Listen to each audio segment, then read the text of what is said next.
all please rise for the Pledge of Allegiance? I pledge allegiance To the flag of the United States of America and to the republic for which it stands, one nation, under God, indivisible, with liberty and justice for all.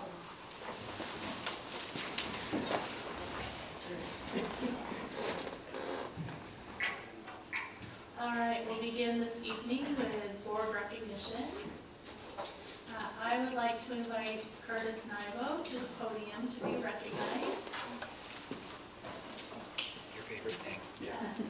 Our facilities department works very hard to ensure our buildings are running smoothly each and every day. Additionally, our facilities director, Curtis Nybo, has saved the district approximately $228,659 by replacing LED light bulbs in our schools and offices. In addition, facilities will replace the boiler at Armageddon Elementary that will have 96% efficiency, so we're very excited about that, and save the district $48,856 with a conservation grant from Puget Sound Energy. All the labor done to complete these jobs was done by our hardworking facilities department. Our custodial, maintenance, and ground staff are truly exceptional. Thank you all for your hard work. Well, thank you. Yes. And I've got something here for you, Curtis. Oops, sorry. I'm going to share this with you, but please know that we have gifts for everyone. We've seen you all working hard this summer, and we really appreciate everything. Thank you. Tell everyone thank you.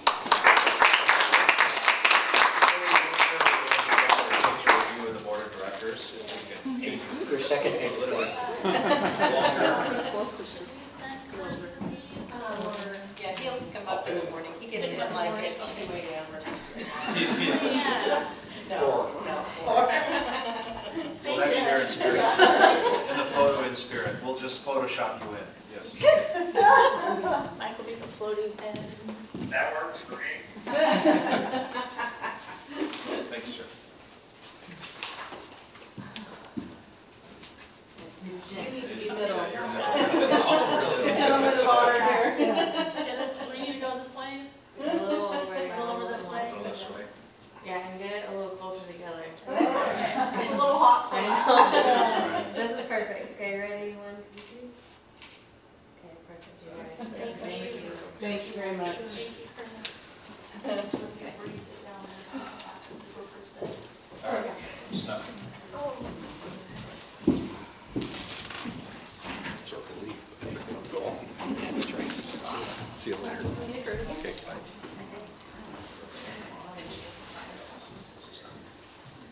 All right. Well, hearing that Curtis starts at 4 a.m., I'm glad he's leaving so he can get home. Wonderful, and we have more things to celebrate, so I'll turn it over to the board. Well, besides the obvious, we graduated our 213 students from the high school. Back in June, we want to congratulate the class of 2024 on all their achievements and wish them the best on their next adventure. One of the things I really love about us here at Ording is that we kind of get to see some of these kids come back and talk to the high school as they move forward into their lives, so that's pretty exciting to me. And before they graduated, they walked the halls of all the schools, Ording Elementary, Ptarmigan Ridge, and said goodbye to former teachers. I miss being there for that one. And got to look for their hands on the wall of the Ording Elementary kitchen wall that they did in 2nd grade. And so that, there were wonderful pictures that Brittany put up. And so, I would just like to say, I went to the retirement party at the school, and it was I was happy for the people, but kind of sad for Orion because we lost so many good people. I was looking at all of the people that retired, and they have been here for so long and have done such a great job that it was nice to see that they're moving on to have fun, but it was kind of sad to see them moving on, so. Yeah, there's a lot of experience in that group. Yeah. It's hard to see them go, It but is. boy, do we wish them well. Yeah. I know, I'm pretty excited about Boarding Elementary's new logo. They wanted to highlight a new era at the school, and it's now heading into a K-5 elementary school, so that's a big change for Boarding Elementary. We're excited for them to be able to mark this new beginning with a new logo and still honor its rich history, as Joanne mentioned, or oh my gosh, Kathy mentioned, and there's a lot of history in that school and a lot of students who have passed through its halls. So we're excited for their new beginning, but also where they've been. And so I want to thank the community members and the students who helped select that logo. I think that's pretty cool. And I see that once again, 2 students at Orion Elementary won bicycles for their reading improvement.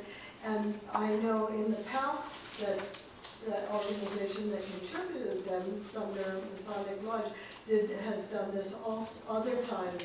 And I'm just, that's wonderful of them to do that, and I thank them for that. Yeah, and just one more, Melissa mentioned graduation, and I just want to share with the community and everyone here how proud I am that the community shows up for our kids in that way. It was truly awesome to be able to look out and see the chairs full, the stands full, and people standing as well, and it's just a real powerful show of support for our kids as they head off into their next adventure. So I just want to thank everyone for that support, and it's something that's pretty special here that I don't see in other schools. So, cool.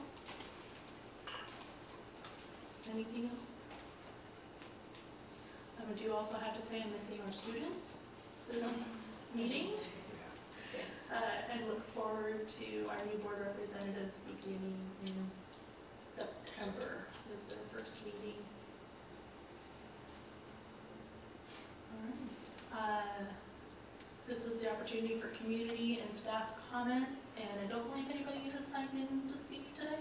That's correct. All right. So just a reminder, that's always an opportunity if you'd like to address the board. You can sign up when you come in, and we would love to hear from you. And now I will turn it over to Superintendent Hatzenbuehler. Thank you, Director Thibodeau. I'd like to start with sharing just a few kudos that have come in. Our first, this is our first meeting since early June. Our last official meeting was graduation, so it's been a few weeks now. We did receive a commendation for our transportation team from OSPI, and as you know, they complete not only regular scheduled inspections, but surprise inspections as well, and they really look through every single bus, every critical system, and make sure that it's safe to be on the road. And we get those results regularly, and they're communicated publicly, and we were commended for once again demonstrating exceptional results. So shout out to the transportation team for their ongoing hard work. I believe we recognized them last about 6 months ago for 2 full years of perfect inspection results. So they're continuing to perform at a very, very high level. Bridge for Kids, we have Scott Larson with the City of Orting in attendance tonight, and he's here because they have a very important project that they have been championing and that's been in the works for about 25 years, and that's the Bridge for Kids. So they partnered with a company called Parametrics to really look at the design and survey work to help inform the city, what do we really need to do to construct this project? They went out to bid, hired Quigg Brothers Construction to do the work. They're the lead contractor.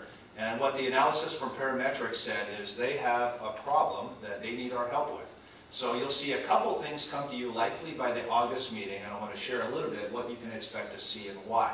The power lines that run along Rocky Road will absolutely interfere with the contractor's ability to safely install the bridge. As you recall from your conversations with our architect team, we have very soft soil, and they have to dig 90 feet down to provide adequate footing for this bridge. There is no way to bring safely cranes and equipment with the power lines in that close proximity to perform that construction. So on the one hand, you will expect to receive a draft easement from PSE, the energy company, to move the power poles 100 feet inward into the property we acquired at 710 Washington Avenue. And that's going to be a temporary request or a temporary easement to cover the contractor's time of constructing the bridge. So right now, we believe the draft of that agreement would be for a 2-year time frame from right about now, the time you see it, until summer 2026. I spoke with the contractor and they expect to finish early, but that's the maximum time for all possible contingencies that that agreement would be in place. Upon the end of that agreement, it would be this PSC's job to move the temporary easement back to its original location. And by then, we would know upon passing of a bond what our needs or interests might be. For instance, the city might relocate as they were previously on Rocky Road on high poles, or we might have an interest in approaching the city, and do we want to consider the district contributing to the expense and move those utilities underground based on what happens with the bond and our future bidding and our selecting of a contractor and what our construction needs might be down the road.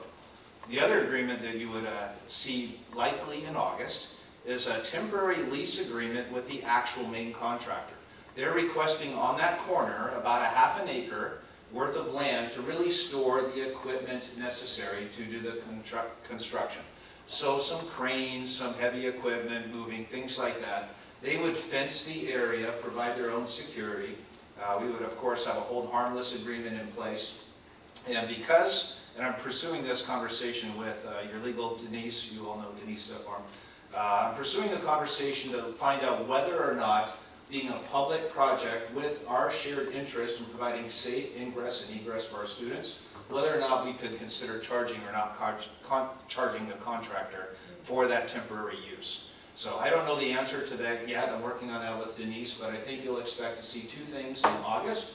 One, a draft agreement from PSC involving the temporary relocation of the power poles, and another separate agreement with the main contractor to carve out just a little piece of land so they can store their equipment.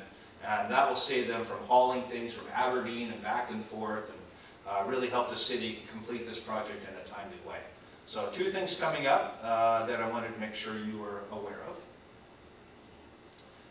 We have more award winners in the house. Miss Brittany Piger, whom you've commended regularly, put together a cultural calendar with Aaron Lee focused on really an inclusive aspect. So thinking about the different cultures that are represented with our district, how do we have a calendar that represents everything that's happening so our families are aware? Well, she submitted that to the NASPRA Association, the National Association of Public Relations officials there, and they selected that calendar to receive an award of merit. So if you were to go on their website right now, they have a commendation. They gave Brittany a fancy little sticker that she can put on her email as an award of merit winner. And our annual report that we sent to families last year, that was also selected to receive an award, and we received an honorable mention. So the work that we have was not only shared on a national stage, but selected for recognition. So we're pretty excited about that. Not to be outdone, Nording Elementary is in the house for receiving school recognition from OSPI for high growth in ELA and math proficiency rates. As you recall, the state has been a little bit behind in the assessment with the slowdown from COVID. You have been asking, when can we expect to see, and when is the framework updated, and what have you, and that's been years in the making. So yes, that really is for the 21-22 school year, but that is as far along as they are in the recognition frame. So we would expect the state to continue that idea of using the school improvement framework for recognition, for closing achievement gaps, for recognizing growth or actual proficiency. So we'll see what's in store for us based on last year's results, hopefully not 2 years from now, but hopefully within the next year. And you can expect to receive a full update on our scores, both with growth and proficiency, in the next couple of months as they become finalized through the state. Now, here's some shocking news, but not so shocking for you, but I wanted to make sure you were aware. Every year, as part of our capital facilities planning, we work with the demographer and all of our major developers to forecast what's happening with growth. We need to be ready not only on the permanent facility side, but make sure we have adequate temporary facilities to house students as well. So what we do is we look at the number of homes that are coming, the year they're coming online, what number of students do we have at each grade level today, and we can begin to forecast long-term what's happening with our enrollment. Take a look at what's happening with K-5. Right now, today, this year, we're 63% over our design capacity. You can look to 2028, and you'll see that 1,200 students grows to over 1,800 K-5 students. If nothing else changes, we'll be 141% over our design capacity. Now, if voters approve in November 2024 the bond that you will consider today, that almost halves, but doesn't go away. It drops by half, but it's still 71% over our design capacity. And keep in mind, if you approve that today, and if voters approve that in November, 2028 is the earliest that we can consider opening that new elementary school. So that looks a little bit different at middle school. Right now, they're the only school that's not over their design capacity, but they're certainly close. Right now, we're 15% under our design capacity by 2028. With that growth in K-5, they grow to 34% above design capacity. Not in the world of needing a new school yet, but definitely temporary or portable facilities. And looking at the high school, because much of that bubble is really coming in from our developments at K-5, we don't really see the growth of that trajectory start to climb until right around that 27, 28 timeframe. But right now, today, they are 45% over their design capacity. And anyone that's watched school parking, ingress, egress, cafeteria knows they're well over. Well, that grows to 75%. Keep in mind, one of the projects you're going to consider tonight does add some temporary capacity. We believe with our architect conversation that opens in 2027. So that would drop to 31% by 2027 if that's approved for that 28-29 school year. Altogether, looking at where we're at, Orting School District, if you forecast through the end of that trajectory, we're growing by over 90% over today's levels. So a near doubling of enrollment over the time frame. So what Marcy is going to do, she's going to share with you, or I will, we'll paper, rock, scissors, the capital facilities plan in August, where you'll see more of this information complete, along with the cost estimates and timeline that Matt shared with you previously. So every year you approve that, and that provides the justification for impact fee collection, which we have spent a lot of that this summer on providing temporary facilities to keep up with the growth. And we can see that that trend will absolutely continue over the next several years. There was a lot of videos, what I was deciding to share. I do want to share that Find My Handprint video. Graduation was a huge success. We had 213, the biggest class we've ever had. Wonderful treat to keep that right here in the hometown. Of course, we're blessed with no rain this year. You saw a little bit of a new design with a larger stage and a peaked roof. So we were ready for the rain if it were to come. But it was a huge celebration. I wanted to share not only that picture of where students are high-fiving and congratulating our graduates, but here's the inside scoop of where they left right after they shook hands and did the high fives. We have no sound. Laura. Wayne's coming to the rescue. They're not talking, it's just feel-good music. It's happy music.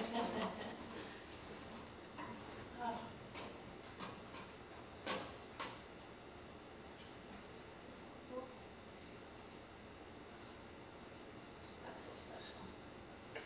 Whatever song you want to just invent in your head, just play some happy music. But look at the smiles and the excitement and how things are going.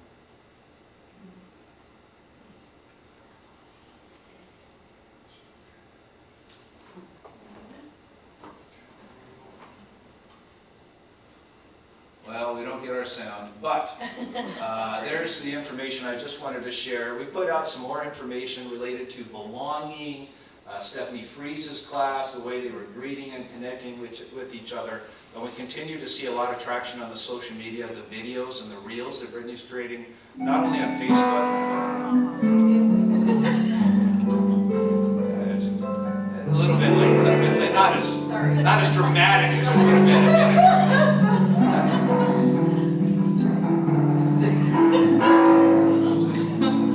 Just happy thoughts. Just happy thoughts.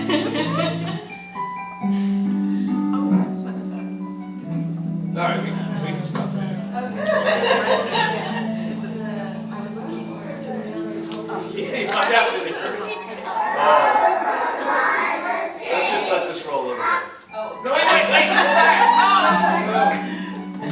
tell we practice. Bonnie and I rehearsed this part. Yeah, this is authentic. What happened? You took away the little kids? Well, they might be going, yes. Yeah. Yeah, there you go. There we go. All right.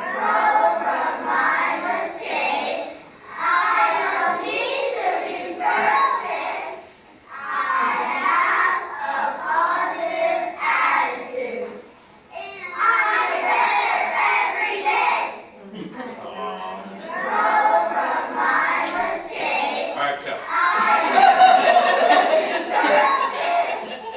All right, there you go. So we want to continue to invite our families into the schoolhouse, press on that connection of belonging. That's not only integral into the idea of agency, critical to the mission that you've set, but also that idea around dignity as well. Everybody feels included, valued, supported for who they are individually. You can expect more of that moving forward.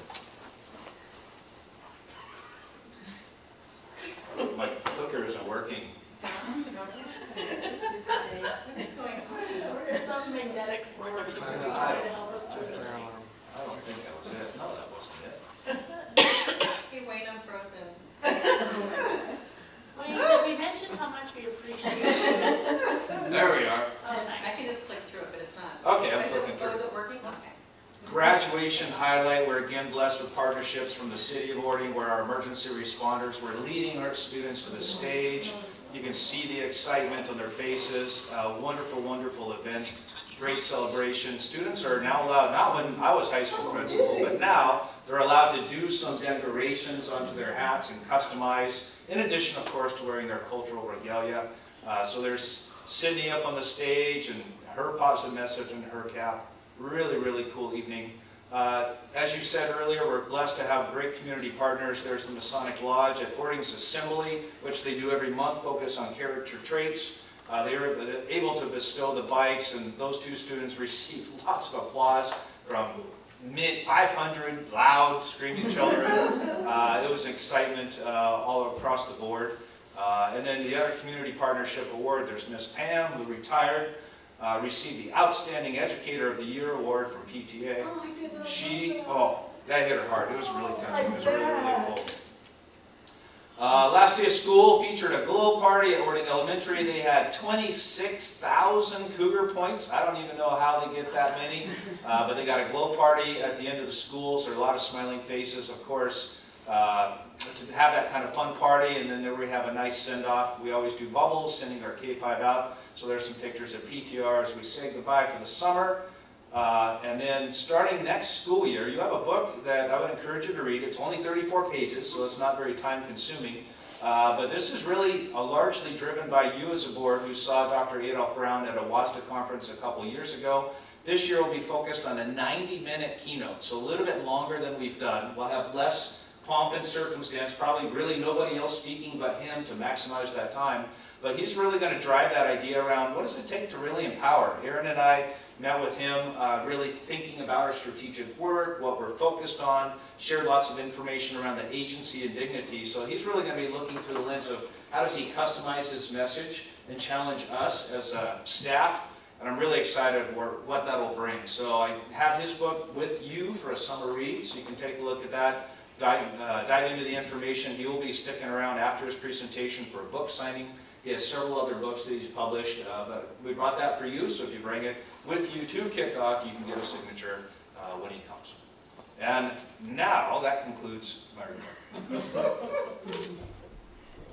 Good, we didn't have to act out the rest of it. Didn't have to act out, didn't have to make up songs, we're good. Very good. Just a shout out to Brittany. That's a real honor being recognized for that work, and we're so proud of all the effort that goes into the cultural work here in the district, but it's so much cooler when people get to know about it through your communications, so nice job. Thank you. That's a lot of accomplishments and accolades in a short amount of time. So that's just a big wow to me. Putting Orting on the map, helping putting Orting on the map, that's awesome. Thank you. Appreciate it. And graduation was awesome.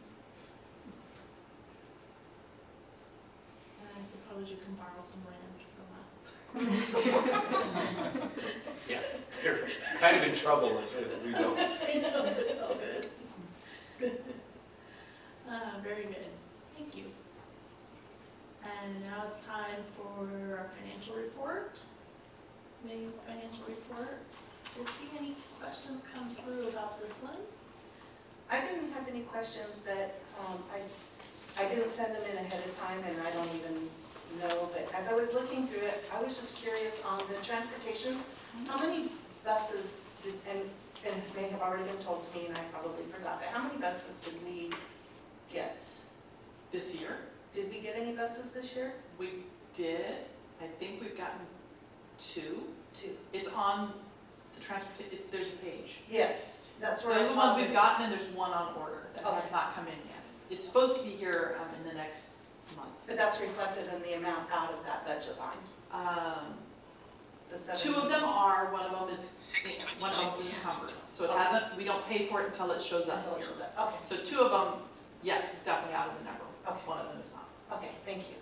But those are the ones that you, in your wonderful foresight, always put, every year put more towards the future.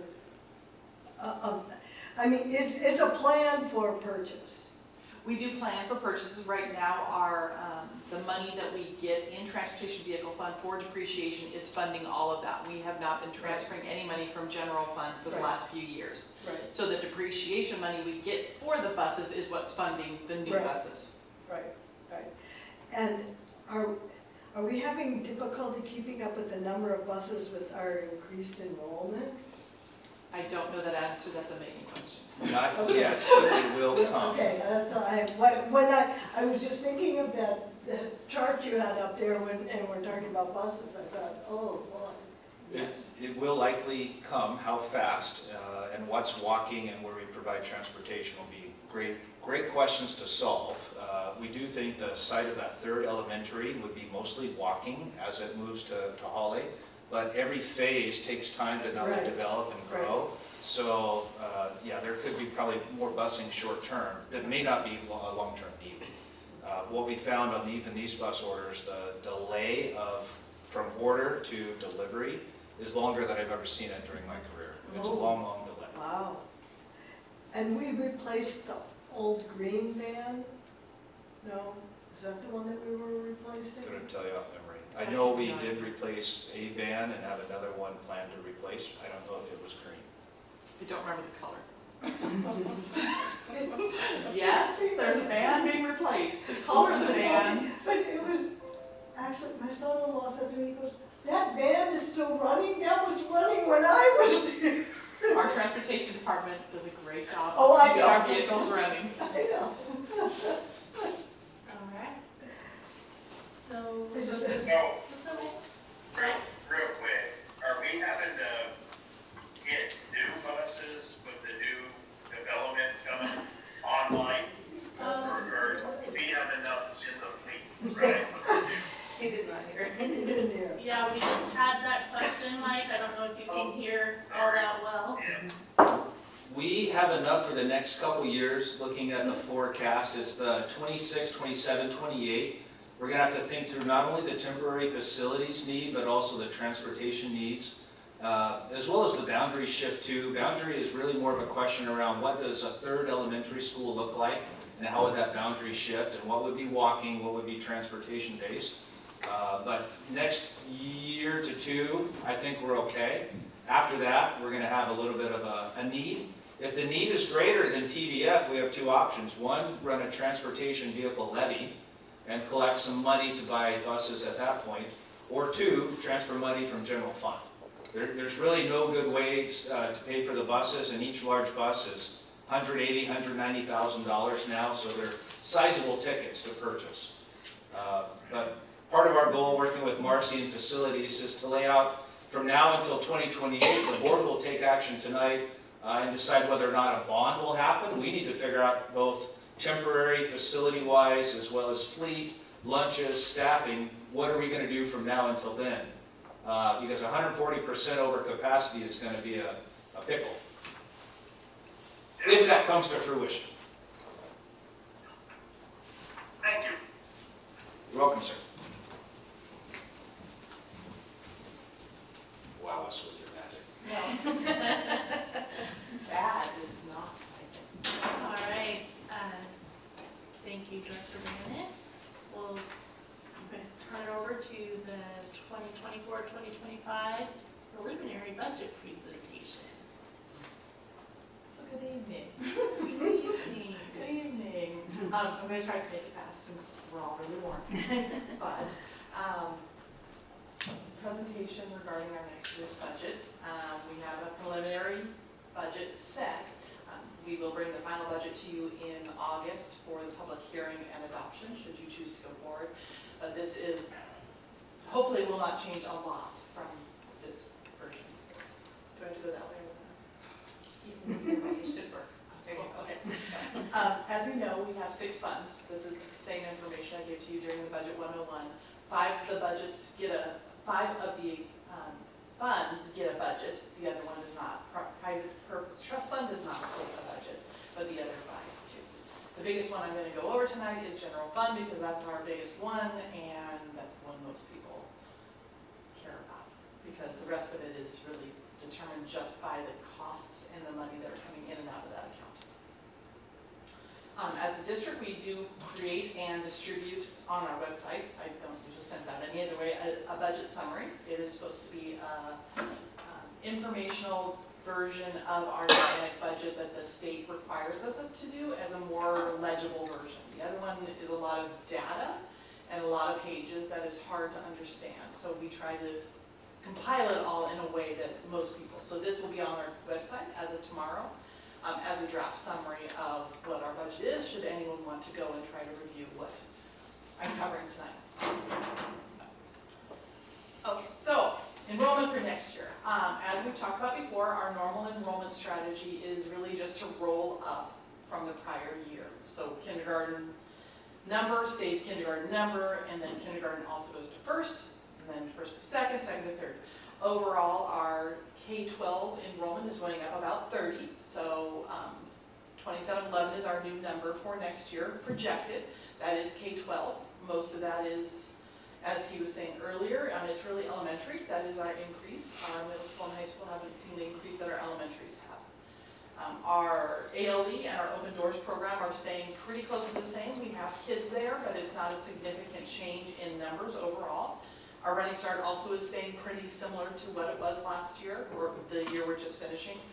Our projected number for CTE is actually, I'm starting it at 293, but I believe there is some CTE classes coming online at the middle school that are not included in that number. So likelihood is that our CTE number is going to be much greater than that next year, but with the roll-up, I left things pretty static. I'm not adding the new classes in. Our biggest change is probably our third age 3 to 5 program. This year, we had budgeted about, I believe about 30 some kids in that class, and we ended with 61. So we are adding I keep calling it preschool, a 3 to 5 program for next year into the district. So that was one of our adds this year, because we are seeing such a big increase in the age 3 to 5 program. Our special needs continues to grow. We have about 28 more kids in that area. So overall, our enrollment is growing as a district, just different areas are growing at different speeds. The next few slides are just really what it looks like in graph format. So this is our average enrollment. The year that dipped would be 2020-21, which will be our dip for quite some time. We are now finally back above, but actually this year we are finally back above where we were in before COVID, so we're back up there. Our CT numbers have continued to grow. It shows on the graph that we're kind of going down, but we're not. That's a fake number, I'm just saying. I rolled, but it's going to go up. Our Running Start numbers have been slowly decreasing, and I think that's, they decreased and then they've been a little static. And I think that's because we offered more college and high school classes, so people are staying in rather than going to Running Start. So I think that's a big plus for our high school and the classes that they've been able to add there. Special ed has definitely been going up. We're projecting it to go static But it does tend to increase as the year goes on, as kids get identified throughout the year, or kids move into our district. Our birthday, yeah. I'm sorry, a quick question, Yeah. if you don't want to. No, questions Answer anytime, that please. later, that'd be great. So one of the things with our special needs programs is near and dear to me and pretty important. And so I'm always looking at, what percentage of our student population is in that program or served by those services. And I'm curious if the new age 3 to 5 program is included in that percentage, or is it considered something separate? It's separate, so when It we is separate. when we calculate the percentages, it's K-12. Okay, I was wondering about that. Thank you. Thank you for answering. I'm like picturing the formulas, I couldn't remember. You're doing the math. Like, I need my formulas, I don't remember. So this, this graph for the pre-kindergarten program is kind of funky. For a while, we had birth at 3 in our district also, and then the state added it to, it was not part of our district. And then they decided it needed to be part of our numbers, even though we did not serve them. We still had to pay an outside agency, and then they took it back again. So that's kind of why the graph looks funny. Over a couple of years is because it came and went. Came, went, yeah.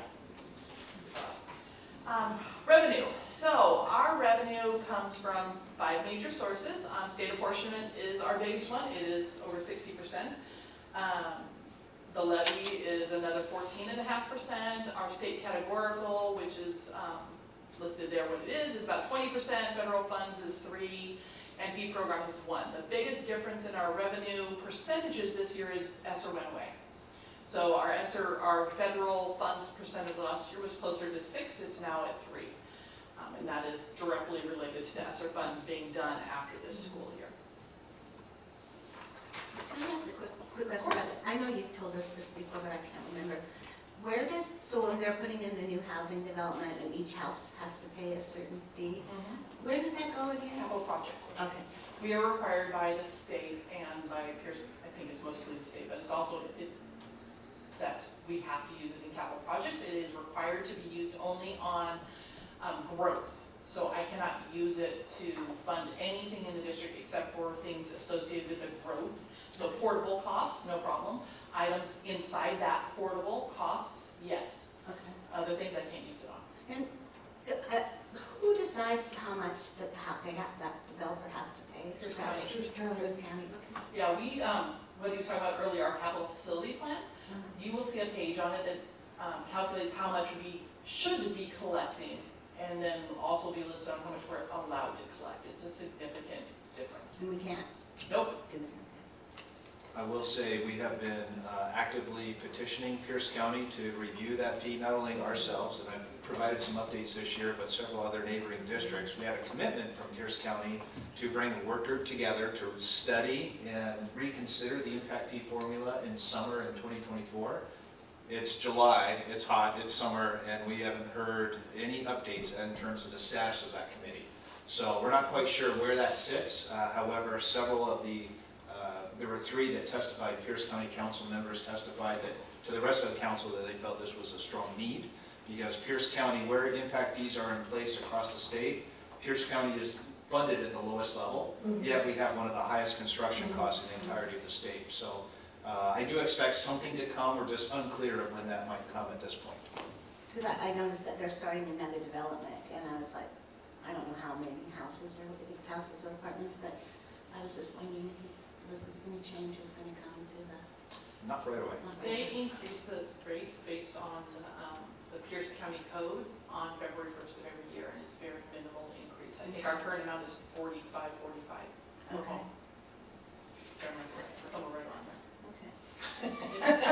I think our calculated value is closer to 12,000, but we get about a third of that, fourth of that, third. It's late, it's hot.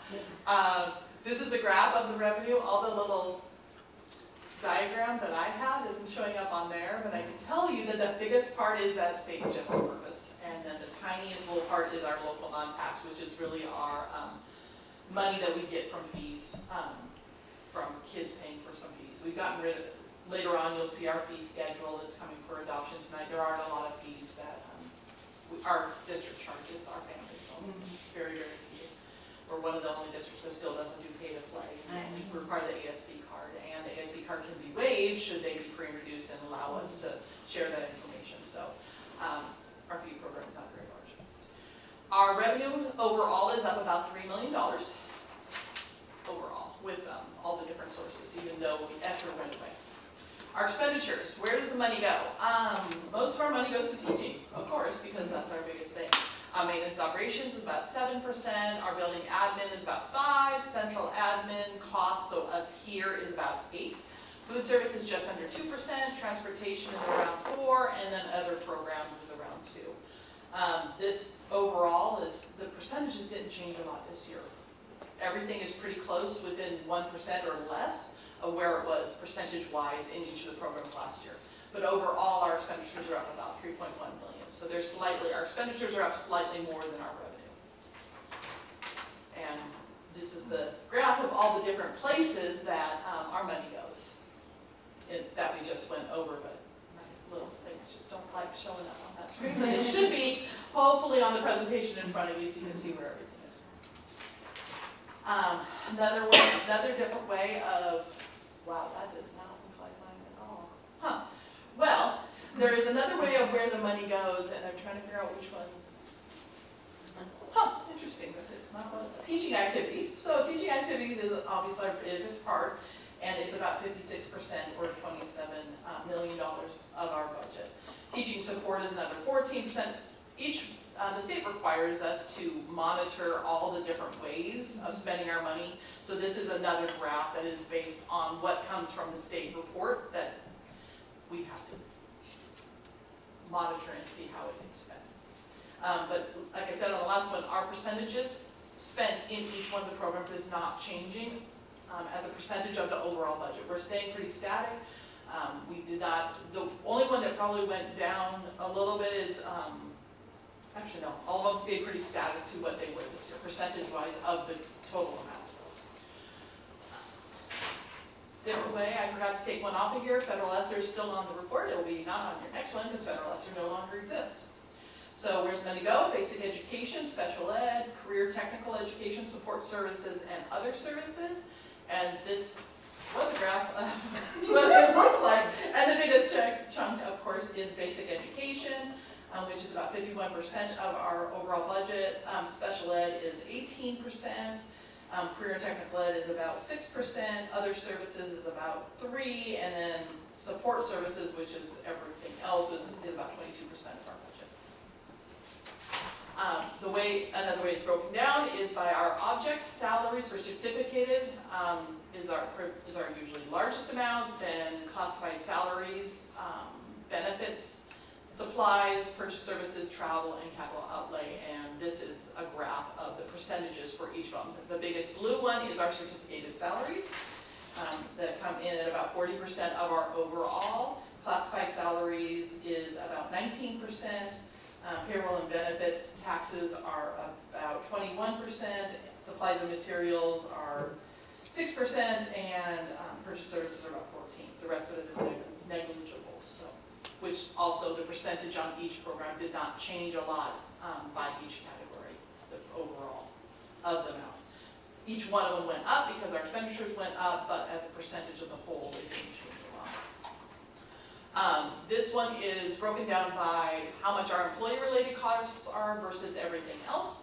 As our budget went up 3.1 million, 2.5 million of it is in employee-related costs. Less than around $500,000 is under supplies and materials. The biggest supply and material that went up was our insurance, which we all know, insurance is awful.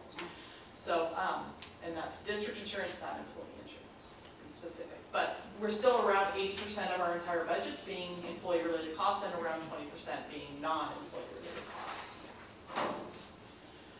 This is just a, Sorry. Yep.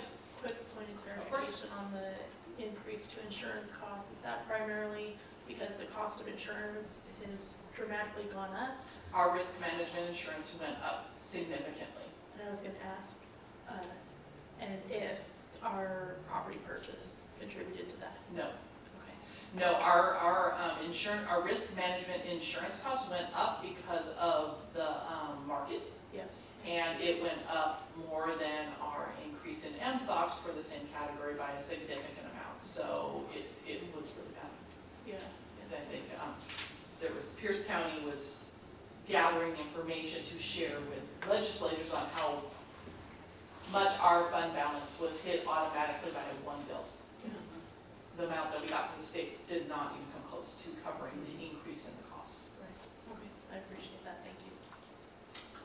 This is a summary of all 5 different budgets that we have going. Beginning fund balances, ending fund balance, like I said, our revenues are a little bit less than our expenditures, so expecting the fund balance in general fund to go down slightly by the end of next year, but we still should be over the 9%, which is my safe zone is around 9% because I need to make it through June payroll because of the ebbs and flows of the way the money comes in the district. ASB budget is completely determined by the ASBs at the schools. I don't determine their money for them. Both ASBs vote on it, determine their money, vote on it, and it gets sent to me, and it just gets put together and put in here. Debt service, we don't currently really have a lot of debt service. As you know, our big debt is paid off. The only debt service that we're currently paying off is the land purchase, and then 2024-25 will be our final payment on the energy grant. So that one will be done, which is the $68,000 you see as a transfer out in the general fund. The transfer in debt service is the combination from capital projects because I can use impact fees to pay for the cost of the land because it is completely due to growth. So out of capital projects in general and into debt service for the actual payments, because every debt payment for our district is required to come out of debt service fund. Capital projects is all about impact fees and any expenditures we have planned. So in case some of the projects don't get finished in this fiscal year, I have to plan to have enough money capacity in our budget to pay for it out of next year. So it all balances out, but it just depends on the calendar year things or the fiscal year things get done in. Transportation vehicle fund, as we talked about before, is completely funded by our depreciation and interest on the depreciation amount as it sits there and waits for buses to come in and us to pay for it. So interest has been pretty good this year. I like the rate. The interest rate we've been getting has been pretty nice. It hasn't hurt our district. This is MSOC disclosure is we are still required, as we have been for many, many years, to disclose the amount of money we get for materials, supplies, and operating costs in these specific areas, and the amount we're projected to spend. We are projected to spend over $2 million, more than we get from the state in the same categories. This is required. RCW requires me to make sure every presentation I give you on budget has this information, so here you go. And then any other questions I can answer? I just want to apologize to you for asking my question one section too early. Where I saw my best name was in this presentation, so. You can ask whatever you want, it's all good. Marcy, I have to tell you always that I'm so thankful that we have a person doing our budget that is honest and has integrity and knows what they're doing, because I look around at so many other districts and I think we're so lucky to have you. Other districts make me nervous too. I just look at their fund and I'm like, no, I can't spend that. No, we can't spend that. No, we can't buy that. I'm sorry. My answer, and you can ask anyone, is usually if they come in office and ask for it, I say, no, we don't have the money. That's my automatic answer. No, do we have money? No, we don't. And I appreciate your foresight, you and Ed, about the ESSER funds and realizing that they were going to end and planning that, because there's a lot of places that is not the case. And they are facing some hard times. And I just want to say, don't they have a Marcy? They do, but they're planning, sometimes the Marcy gets overruled. So things happen. And once again, I want to say thank you for working very hard to put this in layman's terms for those of us who, the spreadsheets are so complicated, but I think it's important to have this in really layman's terms. Yeah. And again, I would encourage the community to give you a call. You've been so inviting and welcoming for anyone with questions. Like, if you want to understand how this works, please come and ask and review the materials and, And then I'll explain how school funding actually works versus the way people think it works. yes. Money trees don't really give money. I did ask for that during budget this year. I asked for money. If I want to ask, I got denied. There wasn't budget for that. There was apparently not budget for my money tree, although I did look it up, there is an actual money tree that you can buy. Yes. I thought it was reasonable. It does not grow though. It does not grow real good. No, What does it grow? green leaves. Uh-huh. Correct. So I thought it was a great idea. I could have one in my office and say, there's my money tree. Do you see money growing up? I might kill them. A tree, all trees are green with you. It is, if you, I looked it up just to see if there really was there is such a thing as a Yes, I was gifted one once. I was excited until it didn't produce anything. Yeah, right. Where's your It did money? not produce what I wished it would.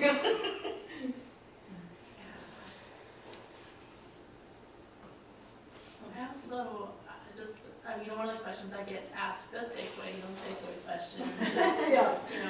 what are you spending the money on? And people have different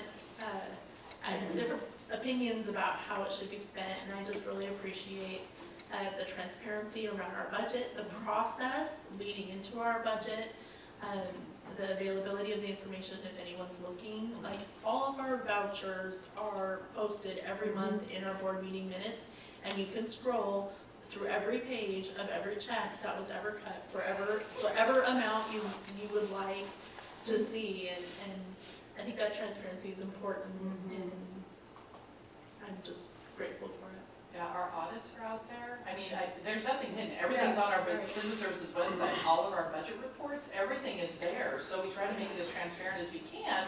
Whether people choose to look at it is, Yes. it's all there. I'm glad we're not on the news. Me too. All right. You might have to have an open house or something starring Marcy and have, send out a bunch of flyers to parents to really get them to come and listen. I really want to. You saw that. Starring anybody what? Yeah, I will be there for support. I'm great talking to you guys, but a whole group of people. We can't explain it. I'm not a teacher for a reason. Mercy's worst nightmare. It would be so good. No. Oh gosh, and I'll just support Ed. Stop suggesting things. I will do whatever you want me to do. Oh, Thank you, Marcy. Marcy. Any other questions? No. Okay, thank you very much. I don't think it'll be the only district that can make fun out of the budget. I know, right? I know, it's a special thing. All right, second reading of policy considerations. There's 4 here that are going through their second pass. I'm not aware of any questions or conversation around these. Confirm, Mike, you good? You're good, okay, thank you, I got a thumbs up. So with no further conversation, I will accept the motion. I move to accept the second reading of policy considerations. Thank you. Thank you both. Motion passes. Aye. Aye. Oh. All in favor? Aye. Second reading. Wow. We're all good. Everybody said Hey, aye. we spoke up. Motion passes. We're trained. Wow. We support one another What a hot here. mess, literally. I'm sorry, you guys.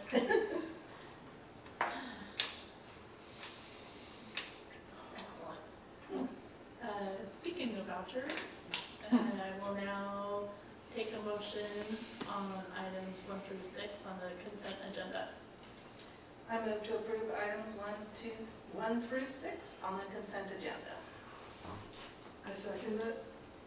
Thank you. All in favor? Aye. Aye. Motion passes.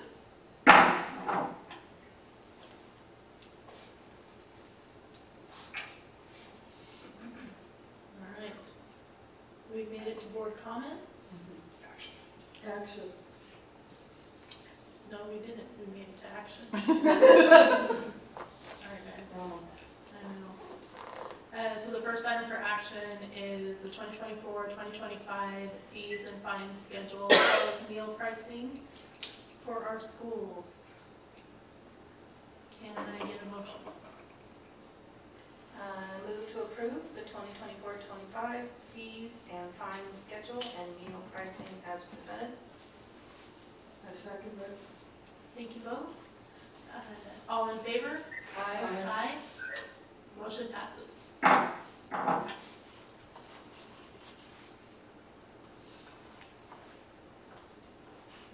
And now the next item is our facility fee schedule. And I'll take a motion on that. Before you do, may I speak briefly to this? Absolutely. Just, I wanted to make sure you were aware, the primary change at this point in this is really the staffing cost. We haven't increased our staffing costs since pre-COVID, and they've grown substantively since then.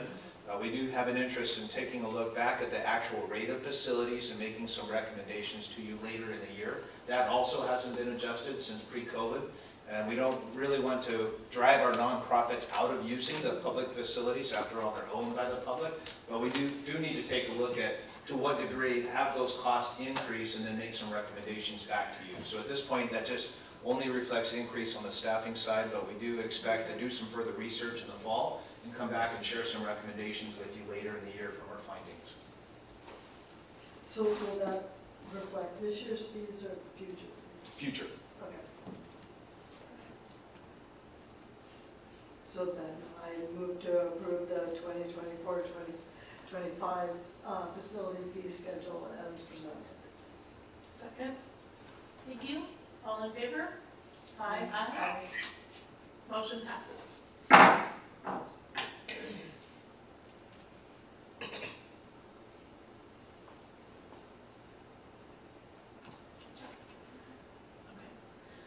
The next item for action is the surplus request.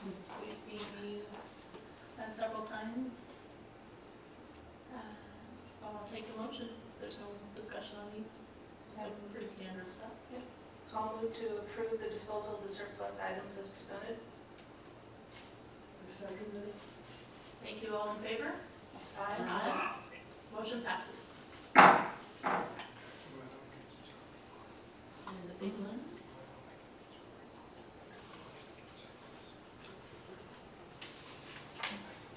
This is resolution number 6.23/2024 for the bond to be held at the November 2024 election. Can I get a motion? Yes, you can.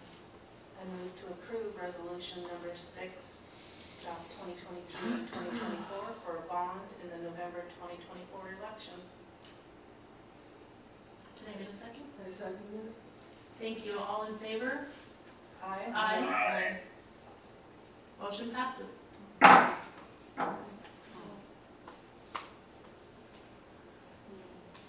we go again. Yes. Good.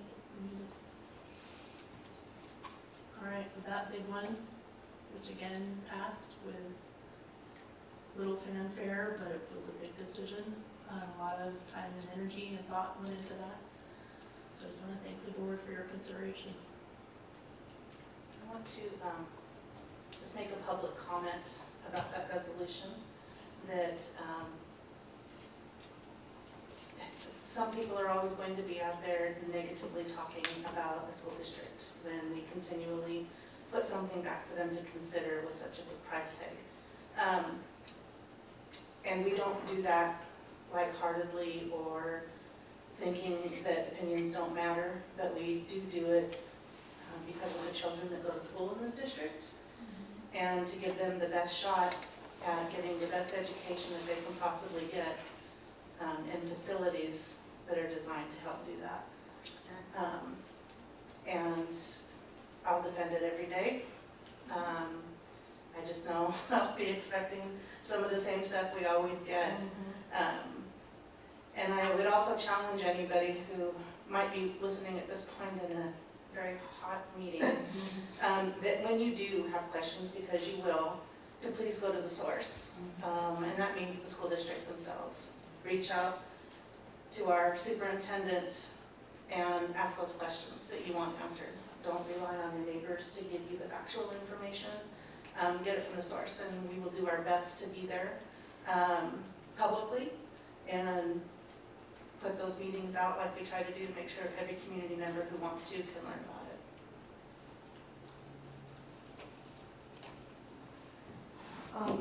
I wanted to make a comment about my question about the books, okay? And if there is any way that some of those surplus books can be donated to local agencies or daycares or any of that, I would be happy to volunteer and help. I would know which books would be good books, and I'd be happy to help because I hate to see books wasted. No, we don't. And there are so many kids that, I know when I would get rid of like old books in my room, that even no matter how beat up they were, those kids would be so happy to have a book. So, you know, to take them to the food bank or give out at the free lunches in the summer. I would be happy to help. Thank you. Mhm.